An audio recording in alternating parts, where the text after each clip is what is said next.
Welcome to part 2 of my review on the Metroid series.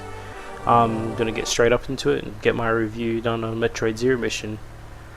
Right, first of all, you notice we actually have a menu screen this time. We have 3 save states, so there's no continue and having to enter in a password, which is complicated because of reasons, probably.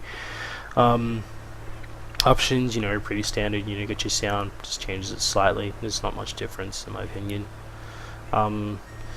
Let's just get straight up and start a new game because we can, and I said so because I'm doing this review for you, I guess.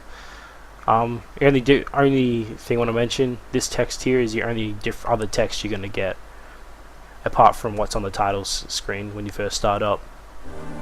Nothing really important, to be honest. No, really. It's just a quote of some sort by Samus herself.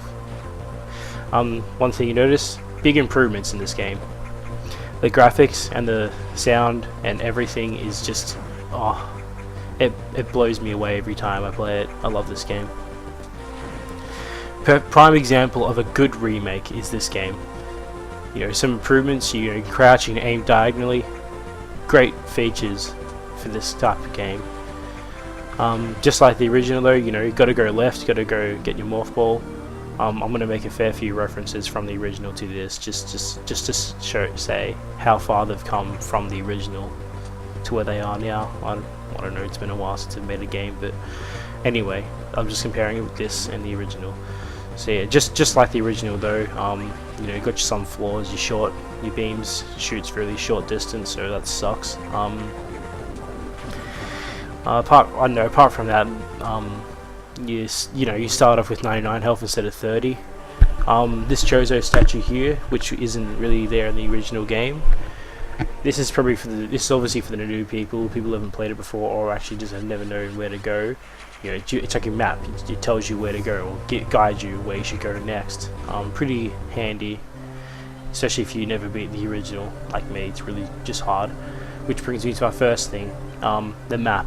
Best feature they added, simply because the original made you feel like a bloody rat in a maze. On top of that, you got your original items like your bomb, your high jump boots, your beams, long beam, such, screw attack, Varia suit, all that kind of stuff. Plus you got a bunch of new upgrades and weaponry, including your beams all combined together, which makes it more powerful. Power grip is a good one. Grab on the ledges, speed booster, new items. You get super missile tank expansion, so they're very helpful. Plus there's also mini bosses. This one actually has the charge beam, so and he's pretty easy boss. 3 shots to the eye, gone. The mini bosses are a bit too easy, I reckon, in this game. And again, here's your second mini boss. Pretty simple, just shoot that red thing. One thing I noticed about the mini bosses is they're all seem to be a worm or a caterpillar of some sort. The first one was like a centipede, the second one was like a sandworm, and this third one's like a caterpillar, but still a bug of some sort. But you fight that bug 2 times, and here's your second form, when he's a fly.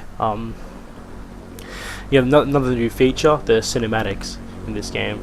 I reckon they're pretty awesome. They're pretty good at cinematics, to be honest. Not much to say from them though, apart from, I guess, it kind of explains some story and elements, like the mother brain there is aware of Samus's presence. Some areas like the original game is still around, Norfair, Kraid, etc. This is a new area called Criteria, where your ship is. You come here twice for the main story, and this is what's an unknown item. There's 3 in the whole game. They're not compatible with your current suit, and when I first played I thought, what the hell is this supposed to be? But looking at the item itself, I kind of knew what it was. The boss fights, the main boss fights, I love them. Kraid, probably my favorite boss fight. Most definitely. Bosses are looking improved as well. Ridley's a pretty easy fight. The only suckish thing is the bosses are way too easy. Just regardless of difficulty, hard, easy, it's just easy regardless. They don't really put up much of a fight. Even the mother brain's like easier. The only problem, those damn red rings are always freaking annoying. They always just get in the way at the worst times. Just pop a couple of super missiles into the mother brain and bam, that's it, gone. But obviously, before you get to the Mother Brain, you got to fight your way through waves of Metroids. I reckon this time around they're a lot more challenging, simply because they come from the background and it's hard to get a hit on them before they get to you. And they also put up more of a challenge, of course. They don't even stay frozen long. Now, unfortunately, this next bit here, this is the only footage I have of the ending part of the game, where you're on the space pirate ship. I did have, record some other stuff, but for some reason it just didn't work. I don't know what happened there, so I'll probably get into that later. It's not really that important, and like I said before, I don't like ruining the story. But overall, this is a great game, incredibly improved over the last one, so good to see they've come a long way. It's good to see what they're capable of, so stay tuned for part 3, and